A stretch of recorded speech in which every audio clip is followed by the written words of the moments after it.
রাসূল পাক সাল্লাল্লাহু আলাইহি ওয়াসাল্লাম তিনি হযরত আলীর হাতে তরবারি উঠায় দিলেন। জুলফিকার বললেন, আলী তুমি যাও আজকের ময়দানে সেনাপতির দায়িত্ব পালন করো। হযরত আলী তরবারি হাতে নিলেন। ইসলাম আক্রমণকারী যে না সে কথা বলতে আমি এই কথা নিয়ে আসছি।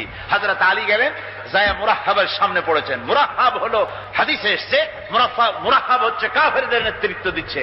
মুরাহহাব বলছে, আলী তোমাকে আমি কিন্তু ভালোবাসি, তুমি আসলে কেন? তোমার প্রতি আমার একটা সফট কর্নার আছে আমার অন্তঃকরণে। তুমি তোমার ছেলে মেয়েকে কি এতিম বানাতে চাও? তোমার বউকে কি বিধবা করতে চাও? আমি তো সেই বীর যে আমার সামনে এসে কেউ কল্লা সাথে নিয়ে যেতে পারে নাই। সুতরাং তুমি যদি ওদেরকে এতিম আর বিধবা করতে না চাও, আমার সামনে থেকে সরে যাও। হযরত আলী বলেন, মুরাহহাব তুমি কাকে ভয় দেখাতেছ?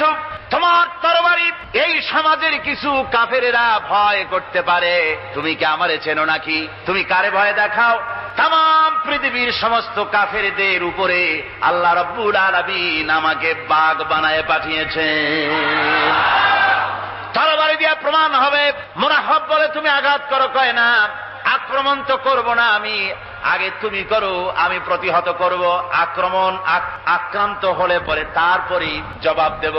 এরপরে মুরাহহাব আঘাত হানতে লাগলো।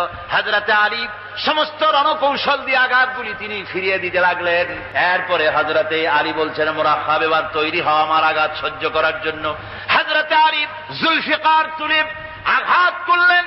এক আঘাতেই দেখা গেল মুরাহহাবের মাথা থেকে শুরু করে শরীর টুকরা হয়ে গিয়া হযরত আলীর তরবারির মুঠা পর্যন্ত মাটির ভিতরে গেড়ে গিয়েছে। খায়বারের দুর্গ দখল হয়ে গেল। পরের দিন আল্লাহর নবী বলেন, আলী শুনতে পেলাম তোমার ঢাল ভেঙে গিয়েছিল, তারপরে তুমি যুদ্ধ করলে কি দিয়ে? হযরত আলী বলেন, হুজুর কামুজ দুর্গের ওই কবাতটা, লোহার কবাতটা বাম হাতে নিয়া আর ডান হাতে তরবারি নিয়ে লড়াই করেছি। হুজুর বলেন, কি করে মানুষ কেমনে এত বড় দুর্গের লোহার কপাট হাতে নিয়ে যুদ্ধ করে? একটু দেখাও তো দেখি। হযরত আলী গতকালকের মতো বাম হাত দিয়া ধরেছেন, নাড়াতে পারেন না। এবার ডান হাত দিয়া ধরেছেন, নাড়াতে পারেন না। ডান আর বাম দুই হাত দিয়া সমস্ত শক্তি দিয়ে এমন জোরে টান মেরেছেন, প্রতিটি লোমকূপের গোড়া থেকে ঘাম বেরিয়ে এসেছে, এক চুলও নড়াতে পারেন নাই। হযরত আলীর মুখখানা মলিন হয়ে গেছে লজ্জায়। হযরত আলী রাদিয়াল্লাহু তাআলা আনহু লজ্জা পেয়ে গেছেন। রাসূল পাক সাল্লাল্লাহু আলাইহি ওয়াসাল্লাম বলেন, আলী লজ্জা পাওয়ার কোনো কারণ নাই, চিন্তা করার কোনো কারণ নাই। তোমার নিজস্ব শক্তি দিয়া তুমি লড়াই করতে পারো নাই।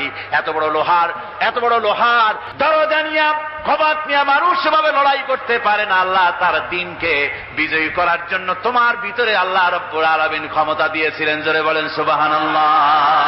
আল্লাহ রাব্বুল আলামিন এই জিহাদের ময়দানে যখন মানুষ আসে, আল্লাহ তাদের উপরে মদদ দান করেন।